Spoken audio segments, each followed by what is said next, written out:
The ratio of moment of an electron and an alpha particle which are accelerated from rest by a potential difference 100 volt. तो आपको momentum का ratio पूछा है electron का और alpha particle का, और दोनों को कितने वोल्टेज से एक्सीलरेट किया जा रहा है, 100 वोल्ट से। तो दोनों के पास जो काइनेटिक एनर्जी होगी, काइनेटिक एनर्जी जो इलेक्ट्रॉन की होगी वो हो जाएगी E 100 इलेक्ट्रॉन वोल्ट,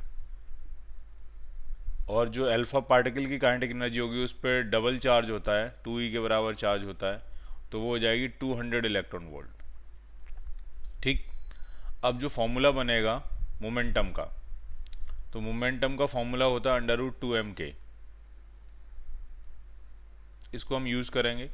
तो momentum of electron upon momentum of alpha particle is equal to √2 times mass of electron into kinetic energy of electron that is 100 electron volt upon √2 times mass of alpha particle into kinetic energy of alpha particle that is 200 electron volt.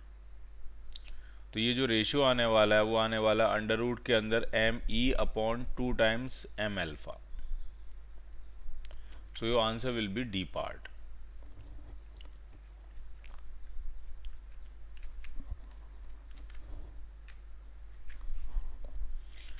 When subjected to a transverse electric field, cathode rays move.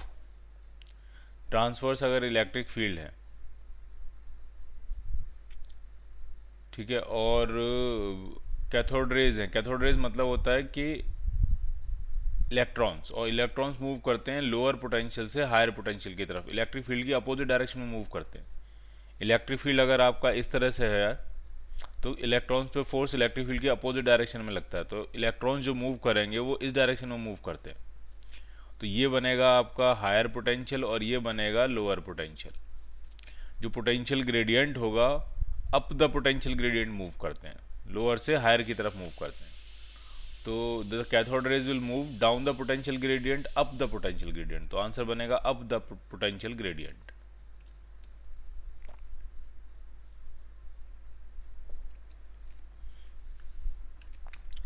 Next question में कह रहे हैं in Millikan oil drop experiment the charge drop of mass 1.8 into 10⁻⁻14 kg is stationary between its plates.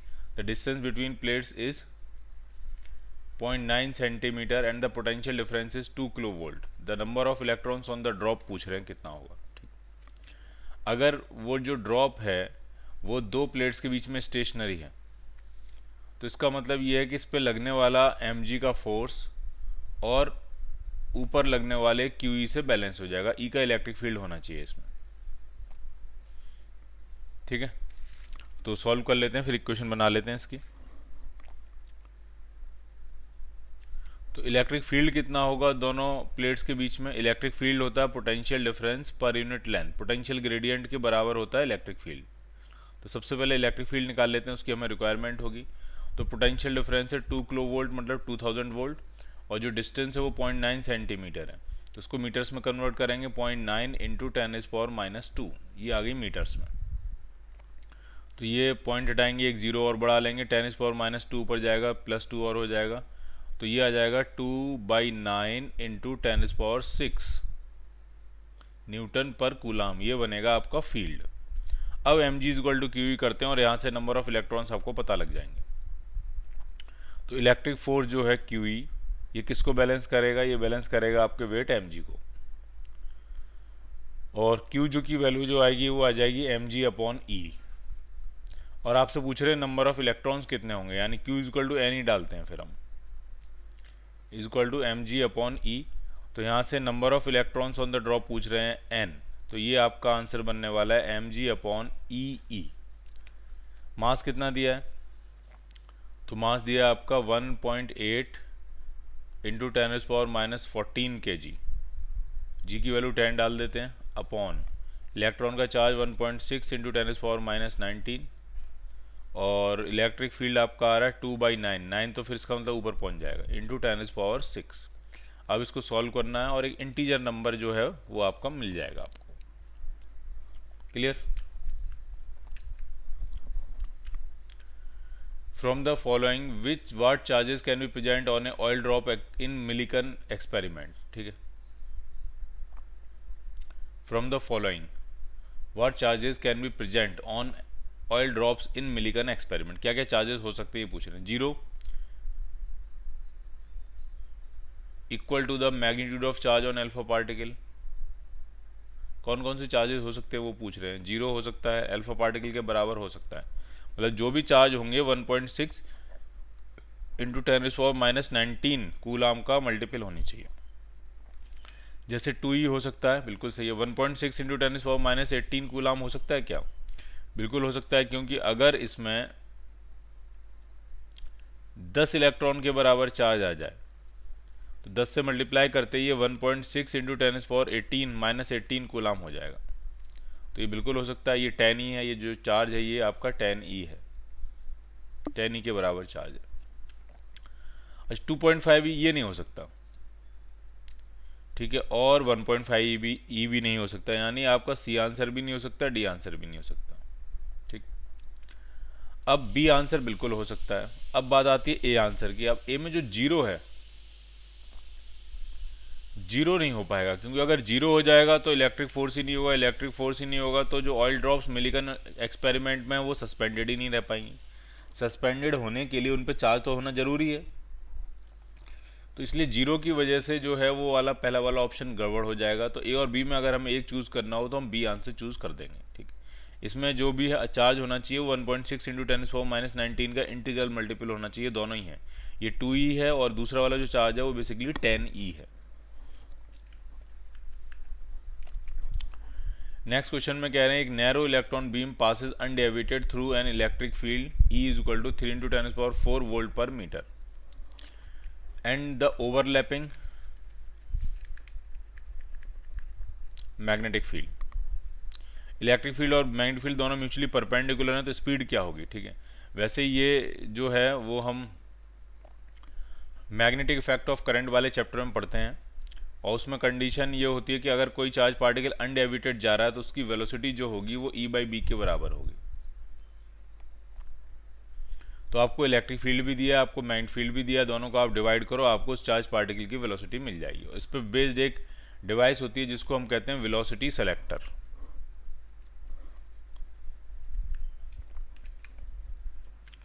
Next question है cathode rays enter into uniform magnetic field perpendicular to the direction of the field.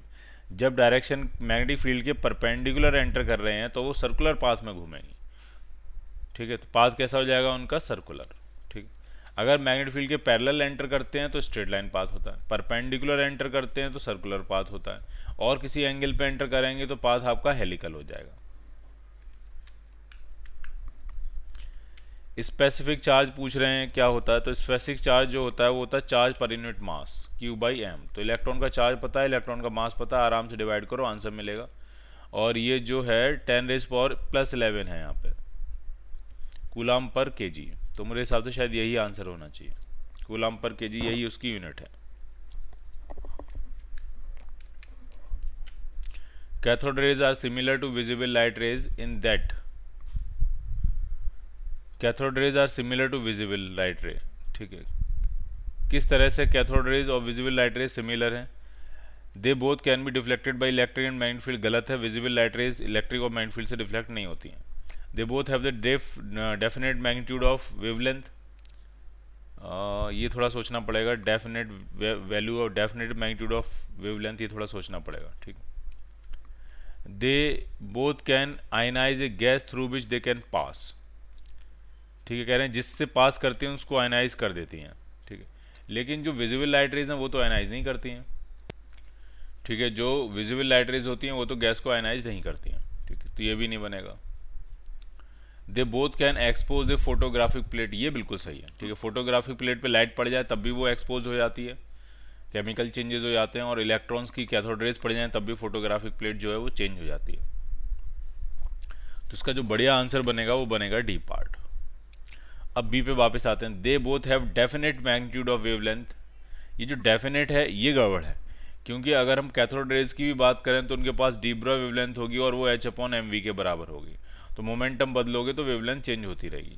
इसी तरह से visible light raise की wavelength भी अलग अलग होती है। एक्स रेज में अलग, एक्स रेज अलग रेंज में होती हैं, visible light raise visible light raise में रेड कलर अलग रेंज का है, ग्रीन कलर अलग रेंज का है, मतलब अलग अलग कलर की अलग अलग, तो मतलब ऐसा नहीं कि विजिबल लाइट रेज की एक डेफिनेट मैग्नीट्यूड ऑफ वेवलेंथ होता है, वो नहीं होता। तो इसलिए बी आंसर से ज़्यादा बेहतर आंसर क्या है आपका, डी पार्ट। और ये ध्यान रखना है कि कैथोड रेज और विजिबल रेज दोनों ही फोटोग्राफिक प्लेट को क्या कर देती है, एक्सपोज कर देती है। Gases begin to conduct electricity at low pressure.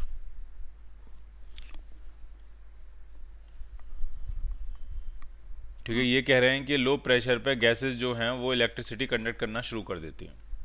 होता क्या है, जब प्रेशर लो है इसका मतलब गैस के एटम्स बहुत कम हैं और colliding electrons can acquire high kinetic energy due to increase mean free path. ठीक है, कोलिजन हो नहीं पाएगा क्योंकि बहुत कम एटम्स हैं वहाँ पे, और मीन फ्री पाथ बढ़ जाएगा, इसलिए उनकी एनर्जी बढ़ जाएगी। और अब की बार जब इलेक्ट्रॉन्स हिट करेंगे,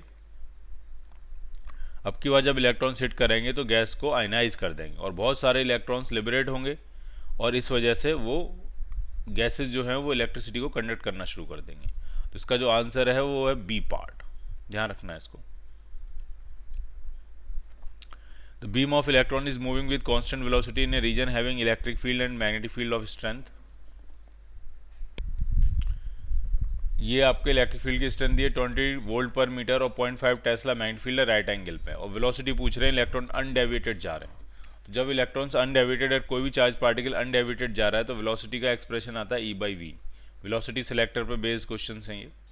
तो इलेक्ट्रिक फील्ड दिया 20 वोल्ट पर मीटर और मैग्नेटिक फील्ड दिया 0.5 टेस्ला, तो ये आपकी वेलोसिटी आ जाएगी 40 मीटर पर second. So your answer will be B part. Kinetic energy of emitted cathode ray is dependent on. ठीक है, किस पे डिपेंड करेगी काइनेटिक एनर्जी, ये पूछ रहे हैं आपसे। तो सिर्फ वोल्टेज पे डिपेंड करेगी कैथोड रे ट्यूब में, या वर्क फंक्शन पे डिपेंड करेगी। देखो, जो मेटल है, ध्यान से समझ जाना, मेटल से जब इलेक्ट्रॉन निकलेगा तो कितनी काइनेटिक एनर्जी से निकलेगा, तो ये तो वर्क फंक्शन पे डिपेंड करेगा।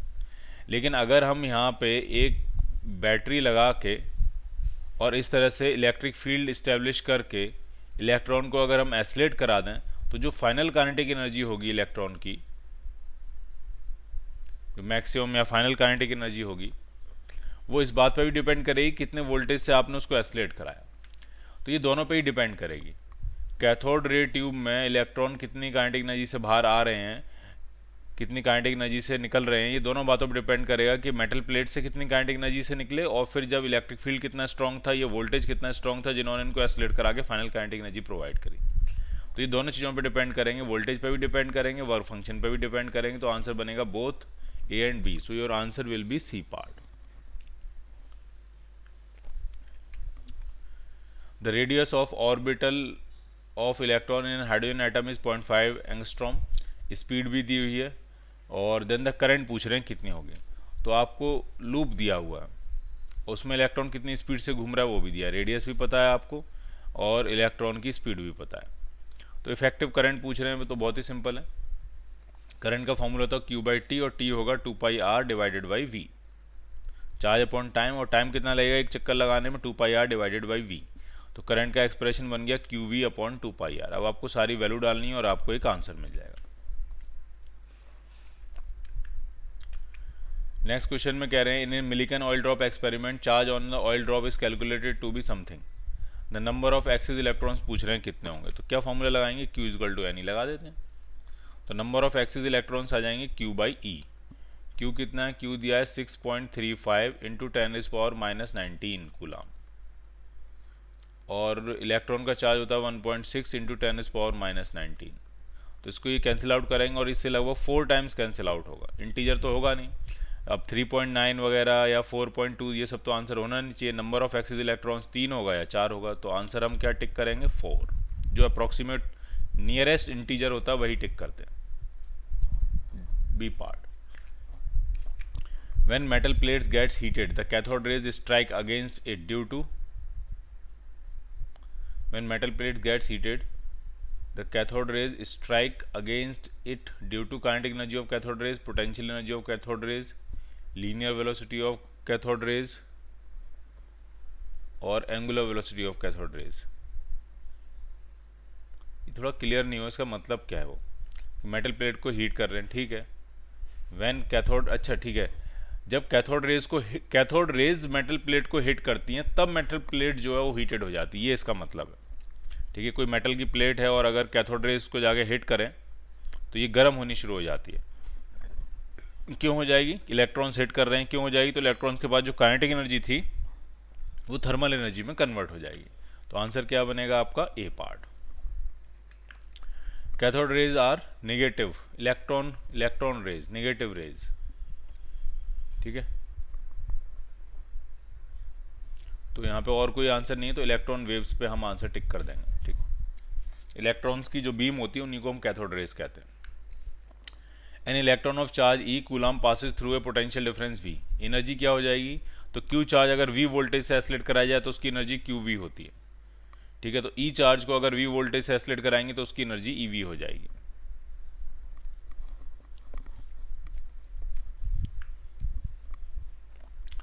The electron is accelerated through a potential difference of 200 volt, E by M आपको दिया, वेलोसिटी एक्वायर्ड पूछ रहे हैं। तो अगर क्यू चार्ज को डेल्टा वी से एसलेट करा दिया जाए तो क्यू डेल्टा वी उसकी काइनेटिक एनर्जी होती है और उसको हम क्या लिखेंगे? Half M V square.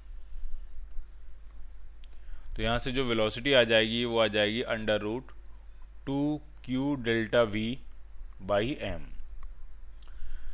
तो अब आपके पास charge by E by M भी दिया है, चार्ज अपॉन मास का रेशियो भी दिया है, आपको पोटेंशियल भी दिया है, सारी वैल्यूज इतने अच्छे से दी गई हैं, तुरंत आंसर आ जाएगा 2। Q by M, E by M कितना है? 1.6 इंटू 10⁻11 और पोटेंशियल डिफरेंस कितना है? 200 वोल्ट। तो एक पॉइंट से एक जीरो खत्म हो जाएगा और एक जीरो से ये 10⁻12 बन जाएगा और बाकी ये आपका हो जाएगा 64 और 64 का अंडर रूट आ जाएगा 8 और 10⁻12 से बाहर आएगा 10⁻6 मीटर पर सेकेंड।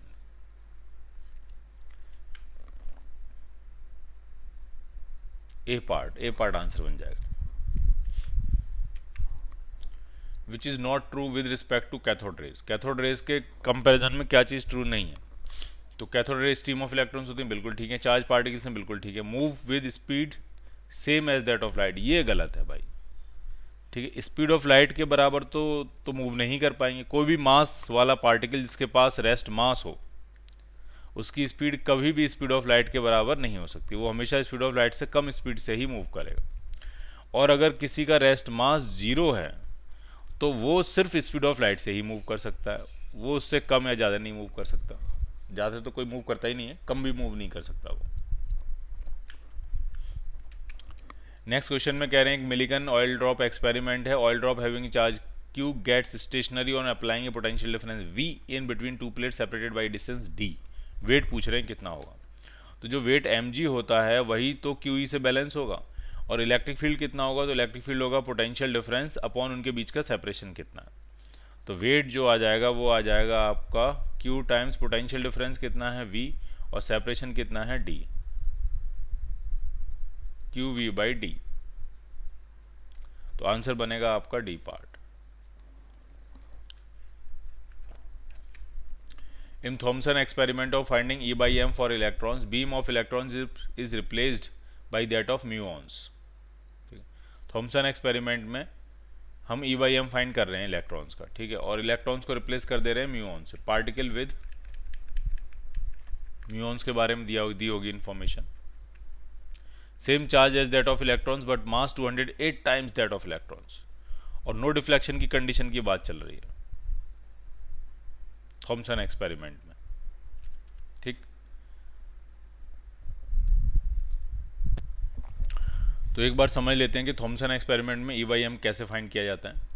तो सबसे पहले कोई जो चार्ज पार्टिकल है उसको कोई डेल्टा वी पोटेंशियल डिफरेंस लगा के उसको एसलेट करा दिया जाता है, तो उसके पास काइनेटिक एनर्जी आ जाएगी हाफ एम वी स्क्वायर, ठीक। तो यहाँ से अगर हम वेलोसिटी निकालेंगे उसकी तो वो आ जाएगी under root 2q delta V upon M, ये वेलोसिटी आ जाएगी। फिर उसको ट्रांसवर्स इलेक्ट्रिक और मैग्नेटिक फील्ड में भेजा जाता है और वो अनडिफ्लेक्टेड कंडीशन वाली सिचुएशन को हम सेट करते हैं। तो अनडिफ्लेक्टेड कंडीशन तब होती है जब ये वेलोसिटी किसके बराबर होती है? E बाई बी के बराबर होती है, ठीक है। तो वेलोसिटी क्या है? Under root 2q delta V by M is equal to E by B और यहाँ से Q बाई एम फाइंड किया जाता है। ठीक है, यहाँ से हम क्यू बाई एम जो है वो फाइंड कर लेते हैं। तो क्यू बाई एम अगर हम निकालेंगे तो ये कितना आ जाएगा, तो ये आ जाएगा E square upon B square divided by 4 times delta V का स्क्वायर। ठीक है, ये पोटेंशियल डिफरेंस है जिससे सबसे पहले एस्लेट कराया था और फिर ट्रांसवर्स इलेक्ट्रिक और मैग्नेटिक फील्ड में भेज दिया गया था और अनडिफ्लेक्टेड कंडीशन सेट करी थी और यहाँ से क्यू बाई एम फाइंड कर लेते। ठीक, तो यहाँ से अब दो तरीके हैं। ठीक है, अगर अब वो कह रहे हैं कि हम क्या कर रहे हैं कि इलेक्ट्रॉन की जगह म्यूऑन यूज़ कर रहे हैं और म्यूऑन का चार्ज तो वही होता है इलेक्ट्रॉन का, यानी क्यू में तो कोई चेंज है नहीं। मैग्नेटिक फील्ड 208 टाइम्स है। मैग्नेटिक फील्ड अगर 208 टाइम्स होगा तो हमें क्या करना चाहिए, तो जो अगर हम मास 208 टाइम्स है, मैग्नेटिक फील्ड नहीं, मास, ये जो मास है वो 208 टाइम्स है। तो मास अगर 208 टाइम्स है तो आपके पास दो तरीके हैं। अगर आप इलेक्ट्रिक फील्ड को वेरी कराने की सोच रहे हो तो इलेक्ट्रिक फील्ड जो है वो 1/√m के प्रोपोर्शनल है। यानी मास को अगर आप 208 टाइम्स करोगे तो इलेक्ट्रिक फील्ड जो है 208 का √14.4 बनेगा। तो इलेक्ट्रिक फील्ड जो है वो 1/14.4 टाइम्स करना पड़ेगा। एक तरीका तो ये हो सकता है, ऐसा तो कोई आंसर दिया नहीं है। अच्छा, अगर मैग्नेटिक फील्ड के बारे में सोचें तो मैग्नेटिक फील्ड जो है वो √m के डायरेक्टली प्रोपोर्शनल है। मैग्नेटिक फील्ड भी नीचे है, √m भी नीचे। तो अगर मास को 208 टाइम्स करोगे तो मैग्नेटिक फील्ड जो होगा वो आपका 14.4 टाइम्स हो जाएगा। तो ये आंसर मिल जाएगा यहाँ पे। तो हम सी पार्ट आंसर टिक कर देंगे। मैं एक बार फिर से पूरा समझा देता हूँ क्या क्या हुआ यहाँ पे। इसमें थॉमसन एक्सपेरिमेंट में क्या होता है कि जिस चार्ज का आपको क्यू बाई एम फाइंड करना है, सबसे पहले उसको डेल्टा वी पोटेंशियल डिफरेंस लगा के एस्लेट कराया जाता है, उससे उसको वेलोसिटी मिल जाती है। तो इस एक्सप्रेशन में हमने वेलोसिटी फाइंड कर ली और फिर उसको वेलोसिटी सेलेक्टर वाले एक्सपेरिमेंट में फीड किया जाता है। ठीक है, और अनडिफ्लेक्टेड कंडीशन सेट करी जाती है। तो अनडिफ्लेक्टेड कंडीशन में जो वेलोसिटी होती है वो ई बाई बी के बराबर होती है और यहाँ से हम क्यू बाई एम उसका फाइंड कर सकते हैं। अब कह रहे हैं कि हम उसकी जगह नया पार्टिकल यूज़ कर रहे हैं जिसका चार्ज तो सेम है, जिसका चार्ज क्यू ई है, लेकिन जिसका जो मास है वो 208 टाइम्स है। तो इलेक्ट्रिक फील्ड और मैग्नेटिक फील्ड में से दोनों में किसी एक में चेंज करना पड़ेगा हमको एटलीस्ट। तो वही मैं आपको समझाने की कोशिश कर रहा हूँ कि इलेक्ट्रिक फील्ड में चेंज करेंगे तो क्या चेंज होगा और मैग्नेटिक फील्ड में चेंज करेंगे तो क्या चेंज होगा। इलेक्ट्रिक फील्ड जो है वो मास के अंडर रूट के इन्वर्सली प्रोपोर्शनल है। तो मास अगर 208 टाइम्स है तो इलेक्ट्रिक फील्ड 1/14.4 टाइम्स होना पड़ेगा। और मैग्नेटिक फील्ड को देखोगे तो डायरेक्टली √m के प्रोपोर्शनल है। तो मास अगर 208 टाइम्स है तो मैग्नेटिक फील्ड जो है वो 14.4 टाइम्स कर दोगे तो भी आपकी बात बन जाएगी। तो आंसर क्या बनेगा इसमें, C part. The colour of a positive column in a gas discharge tube depends upon. Gas discharge tube में जो कलर आता है वो किस पे डिपेंड करता है।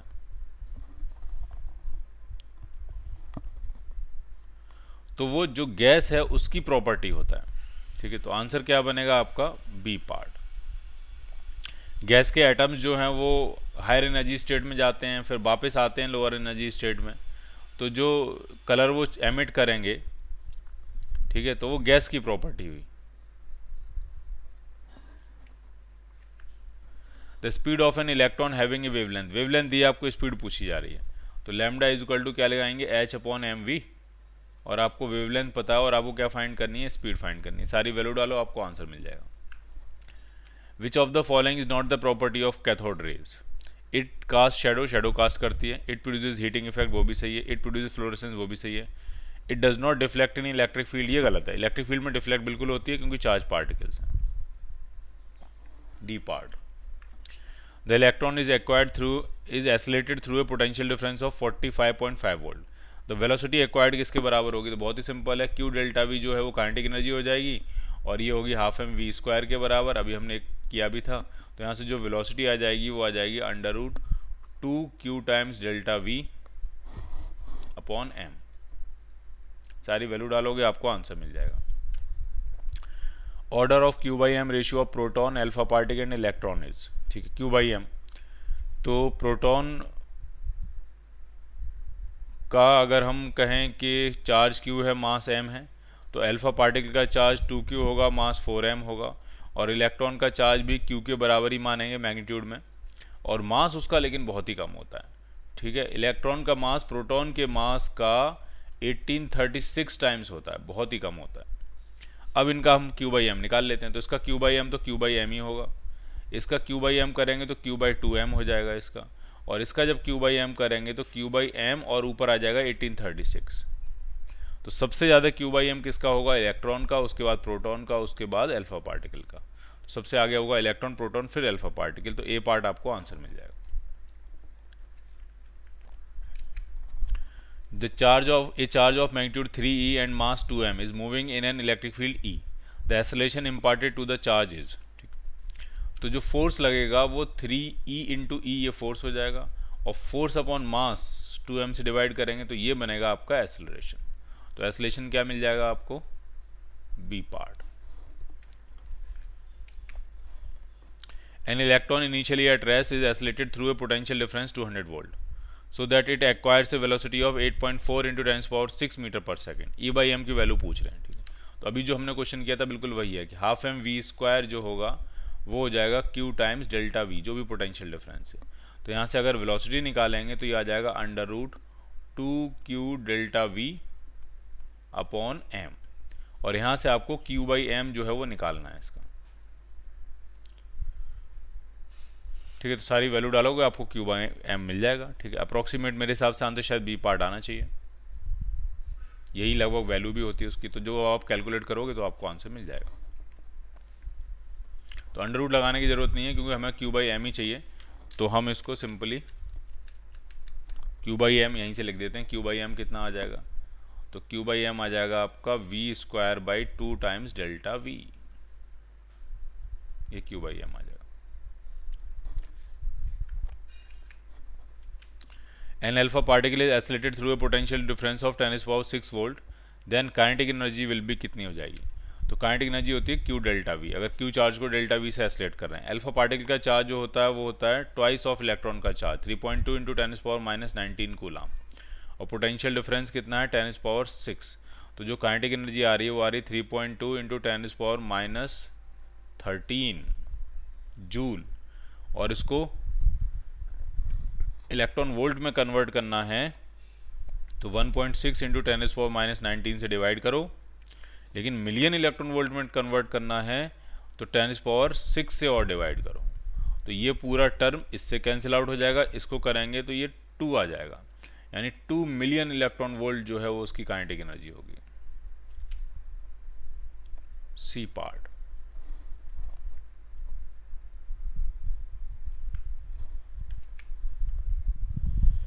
पॉजिटिव रेज किसकी बनी होंगी? तो पॉजिटिव रेज तो पॉजिटिव आइंस की ही बनी होंगी। इलेक्ट्रोमैग्नेटिक वेव्स तो न्यूट्रल होती हैं, और इलेक्ट्रॉन्स की तो कैथोड रेज बनती हैं। न्यूट्रॉन्स की पॉजिटिव रेज हो नहीं सकती, तो पॉजिटिव रेज तो पॉजिटिव आइंस की ही बनेंगी।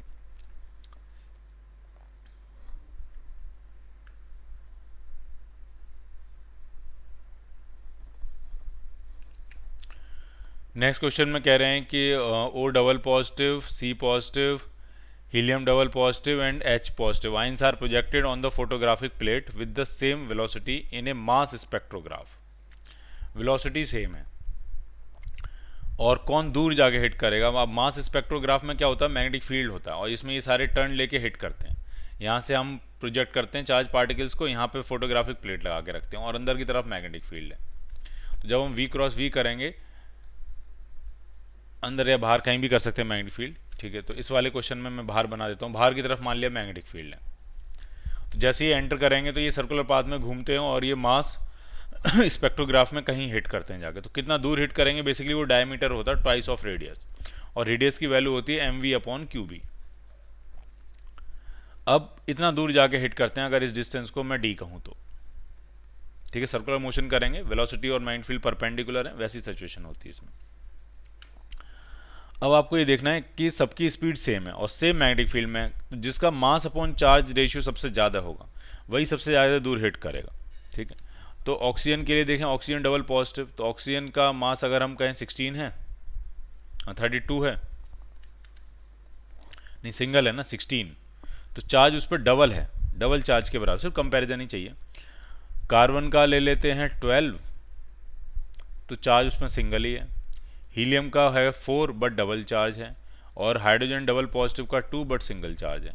तो इसमें सबसे ज़्यादा जो m/q आने वाला है वो कार्बन पॉजिटिव का आने वाला है, तो वो सबसे ज़्यादा दूर जो हिट करेगा वो होगा carbon positive. So your answer will be B part.